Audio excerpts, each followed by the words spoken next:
I trust you haven't been looking at your own shadow too closely since we last spoke. In part 1, we journeyed with Zinnia to the City of Light, hoping for a new beginning. But we discovered that the past is not so easily left behind. The megastones she carried as trophies of a former life began to torment her, unleashing the psychic echoes of their previous owners. We watched in horror as her own grief took form, twisting into a spectral echo of a lost loved one, and finally manifesting as a shadow twin that tried to snuff out her life in the dead of night. If you're just finding us lost in the dark, don't worry. I've left a light on for you. You can find part 1 linked in the description below, or by clicking the card at the top of your screen.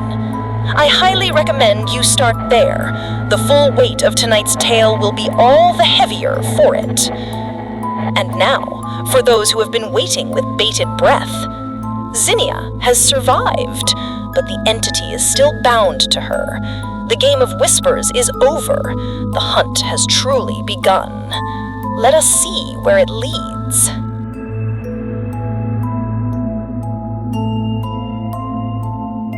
The journey from Lumias to Shalor City was like fleeing from myself. With every mile that passed, I felt the weight of the stones in my pouch grow heavier. They weren't just whispering anymore. Now they were screaming. I sat on the train, trying to focus on the landscape rushing by outside, but in my mind, a storm of voices, images, and emotions that were not my own was raging. Weakling, failure, unworthy. I arrived in Shalor City late in the afternoon, looking like nothing short of a ghost myself. I made my way to the Tower of Mastery, an ancient structure that stood vigil over the sea. Karina and Gherkin were waiting for me there. "You don't look good at all," Karina said, her usual cheerfulness replaced by sincere concern. Her use of a familiar, friendly tone surprised me, but it was also a little warming. We probably weren't that different in age, but the burden I had carried seemed to have aged me by decades. I need help, I admitted, my voice hoarse. Gherkin said nothing. He just looked at me, then at the pouch I was wearing, and nodded. "Follow me." He led us to the top of the tower. The uppermost chamber was a large, circular space open to the elements. The salty sea breeze blew in, carrying the sound of the waves. At the center of the room was an ancient stone pedestal, carved with complex patterns. The malevolent spirits, or rather, the negative emotional imprints, have been nurtured by your own envy and pain. They have merged into a parasitic psychic entity. It is no longer just a collection of memories. It is a collective consciousness, and you are its host. He placed a stone on the pedestal.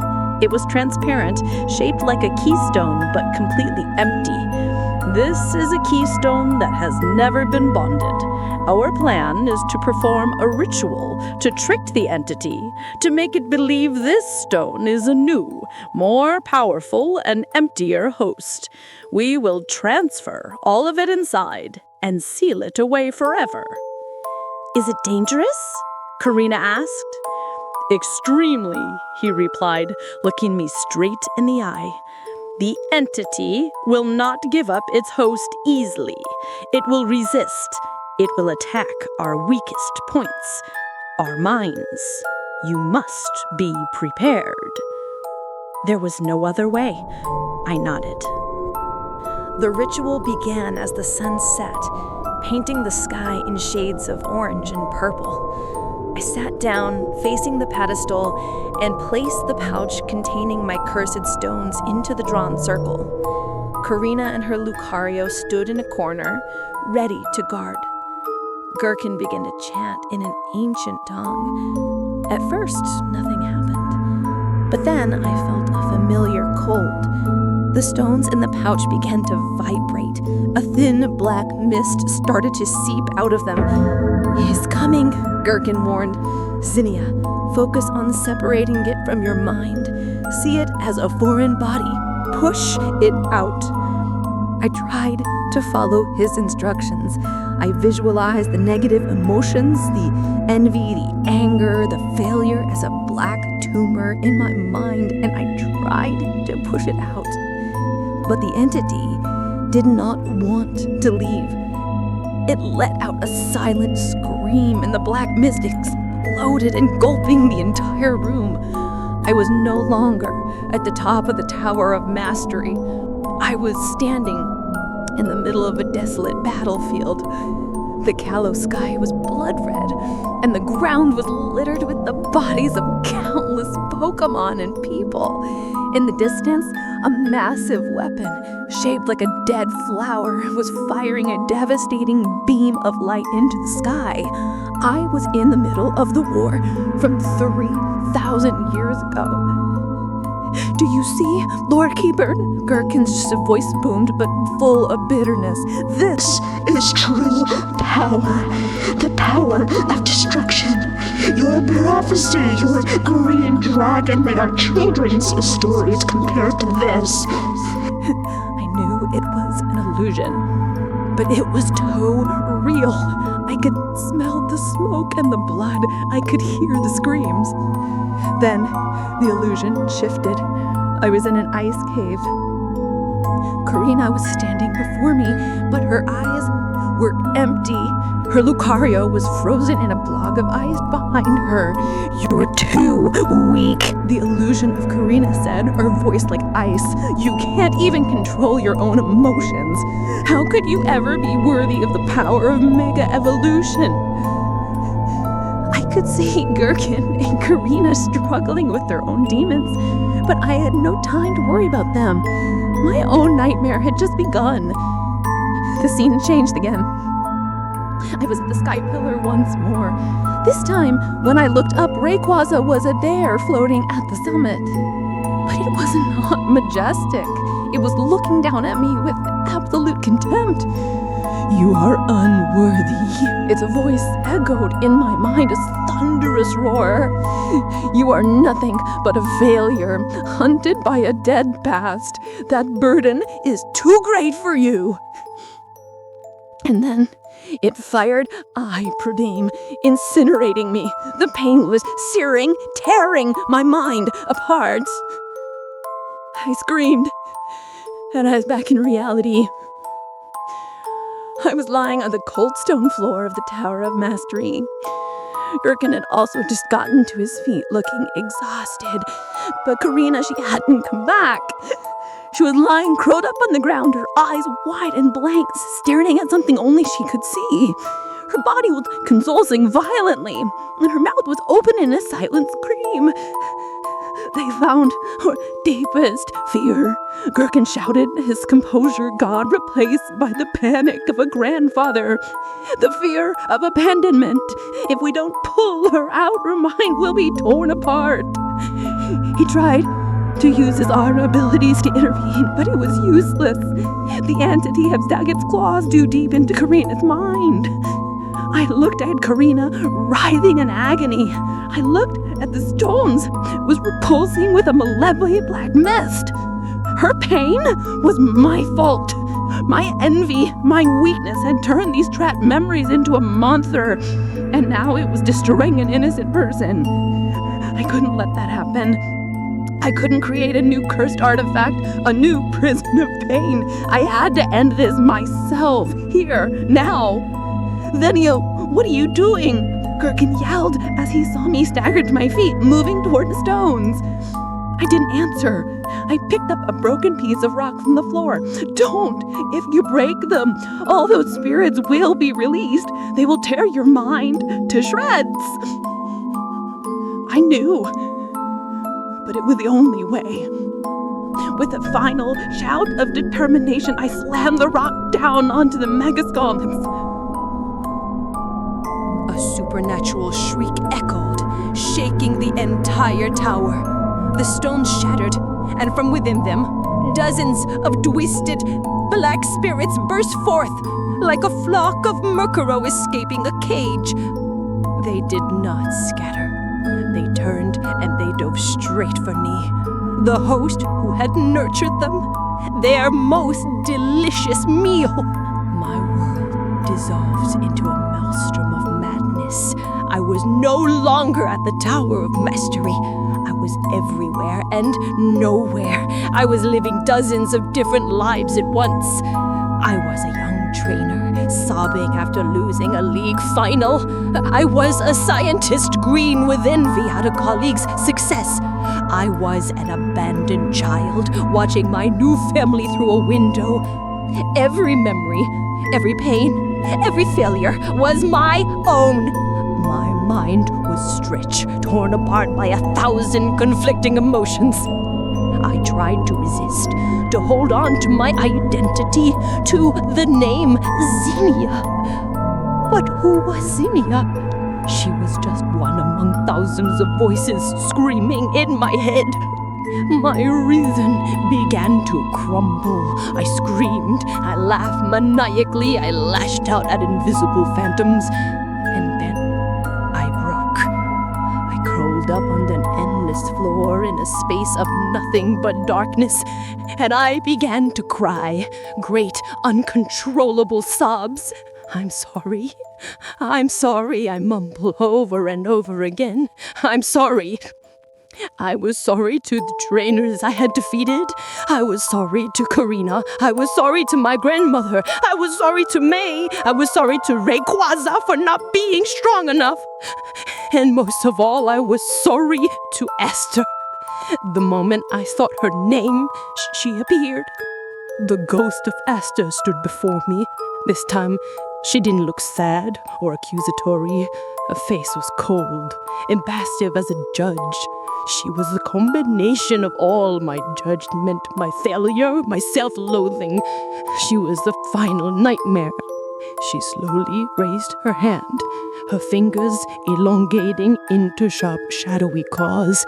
She was going to deliver the final blow, to completely erase my mind, leaving an empty shell. I closed my eyes.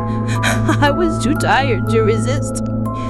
And then, in the midst of the madness, amidst the emptiness, an unexpected image flashed in my mind. A smile. May's smile. The moment she gave me the tickets. A genuine smile with no pity and no judgment. Just trust and simple goodwill. A smile that said, "You deserve to be happy." That image was like a single spark in the infinite darkness, an anchor. I slowly opened my eyes. I looked at Esther, at the personification of all the darkness within me. And for the first time, I felt no fear or anger. I just felt pity. "You're right. I was Towa." I whispered, my voice hoarse but my clear. The tears were still streaming down my cheeks, but they were no longer tears of despair. "You're right. I was so jealous. I was so angry. I felt betrayed." I took a deep breath, an act that took all my remaining strength. But I'm tired. I'm tired of being angry. I'm tired of carrying this burden. Not the tribe's, not yours, and not my own. I looked directly into the void where her eyes should have been, and I just want to find my own smile, like hers. I didn't resist anymore. I didn't try to push it away. I opened my heart, not to fight, but to accept. I accepted my failure before Rayquaza. I accepted my envy toward me. I accepted that I too had ugly emotions. I accepted all of that darkness as a part of me. By fully accepting it, I stripped it of its power. The entity Esther let out a final silent scream, a scream of frustration and astonishment. It was used to resistance. My absolute acceptance was a weapon it could not comprehend. It and all the other spirits with nothing left to cling to, no anchor to feed on, shriek one last time and dissolved. They were not destroyed, but they no longer had any reason to exist inside of me. I woke up. I was lying on the cold stone floor of the Tower of Mastery. Gherkin and Karina were kneeling beside me. Karina was awake, though she still looked shaken. I slowly sat up. I felt light, genuinely light. Gherkin placed a hand on my shoulder. He said, "You did something incredibly dangerous, but also incredibly brave. You didn't try to banish your demons. You faced them and made peace with them." I looked down at my hands. The megastones were gone, leaving only a fine dust. I was no longer a Lorekeeper. I no longer owned a single megastone. I had lost a part of my power, but I had regained something far more important: myself. The story ends with me standing at the top of the Tower of Mastery, looking out at the sea. The wind blew through my hair. For the first time, I felt no burden from the past or anxiety about the future. I just felt the present moment. I pulled out my holocaster and sent a message to May. "Thank you for the tickets. Kalos is truly beautiful." And for the first time, I really meant it. I smiled, a serene, genuine smile, and prepared for a new journey. A journey with no prophecy or burden, just freedom. The transmission is ending. The static is creeping back in. Thank you for listening to Lavender Town Radio. Remember, the Pokédex only tells you half the story. We're here for the other half. Your thoughts on this story are valuable. They tell us what scares you. Leave them in the comments. To help us continue broadcasting from the abyss, please hit the like button and, most importantly, subscribe. More subscribers mean a stronger signal, and a stronger signal means more secrets can be revealed. This is Lavender Town Radio, signing off. Be sure to check your shadows. You never know what might be listening.